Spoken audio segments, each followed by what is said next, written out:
শবে বারাতের নামে বেদাতের দিনে তোমরা ইবাদত করো না, করবে গুনাহ হবে, নাউজুবিল্লাহ বলেন।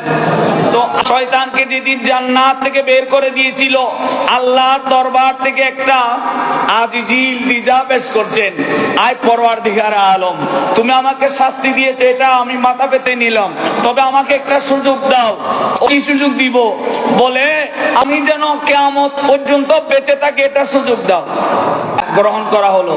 তাহলে আমাকে একটা শক্তি দিতে হবে, আমি যেন তোমার বান্দাদের রোগে রোগে চলতে পারি, এটা শক্তি দাও। দেওয়া হলো। আপনার বান্দারা সিরাতুল মুস্তাকিমে চলবে না? হ্যাঁ চলবে, ওই সিরাতুল মুস্তাকিমে আমি দাঁড়িয়ে থাকবো, মুস্তাকিমে কখন আমি যাইতে দিব না।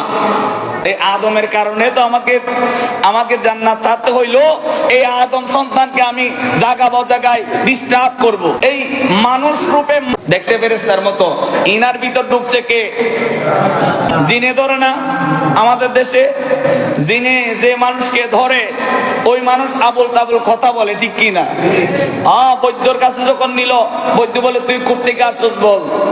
সে তখন বলে দে, এরকম না? তখন সে নিজে বলে না, জিনে বলে। নিজে বলে না, কে বলে? আরে শয়তান যখন মানুষের ভিতর আসর করে, সে তখন নিজে বলে না, কে বলায়? জোরে বলেন, কে বলায়? শয়তান বলায়। শয়তান যদি বলায়, ও বান্দা একবার চিন্তা করতে হবে কোরআন এবং হাদিস কি বলে, আমরা কোন পথে চলি, ওনারা কোন পথে চলাইতে চায়। কোরআন হাদিস বলে লাইলাতুল বারাত আছে, ওনারা বলে নাই। তার মানে ইহদিনাস সিরাতাল মুস্তাকিমে আপনি দাঁড়িয়েছেন, ফেলে দিচ্ছেন। জায়গা পরিষ্কার।